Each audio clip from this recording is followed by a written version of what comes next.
if they were Exactly. to say, well, come to think of it, I'm pretty upset that you did or didn't do this, and then suddenly there's a possibility of having a discussion or something potentially transformative there as well. I like the idea of being able to respond, and I think the assertiveness has gotten maybe the definition has gotten twisted a little bit because it sounds a little bit more like aggression when you hear assertion, certain aggressive kind of thing.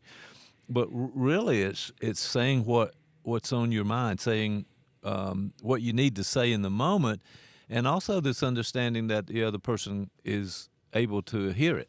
For example, you're measuring sort of can I say the things I need to say, but the assertiveness comes with, I, I I figured out I can say this in this moment, depending on the context, of course. But yeah, having the ability to, I think 4 and 5 fit together in this list. We have to put it up there so somebody can see it visually. But the idea of sort of learning a vocabulary means that you can then talk about your own experiences with that. So you having this feeling, I first recognized it, I've studied a little bit, now I'm saying the things I need to say, and maybe my emotional quotient just went up a notch or two.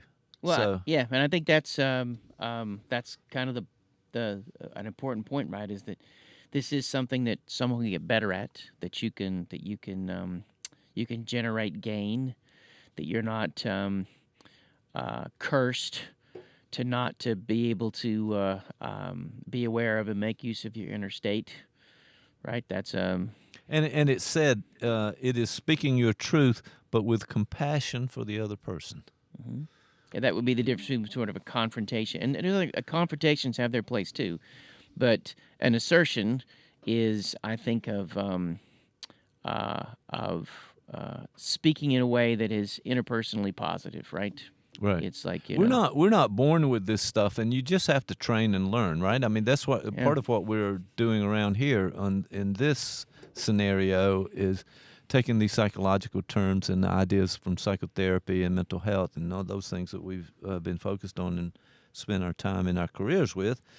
We try to help folks learn a few things about how they can better their lives with understanding emotion and increasing that emotional intelligence quotient. So, Well, then you sort of summed the whole thing up. Maybe next time all right, we could talk I about like fawning. Fawning. Fawning. You sent me this article Next time and let's talk about it. immediately fawned on the text, and I Yeah. didn't know what 'Cause was. this is I attempted it too, by the way, but it didn't Yeah, go yeah. very far. So, fawning doesn't sound like my go-to reaction. You see, we got to keep this as a mystery, because when we talk about it next time, we can sort of give, because this is a concept that has found its way among particularly in pop psychology circles.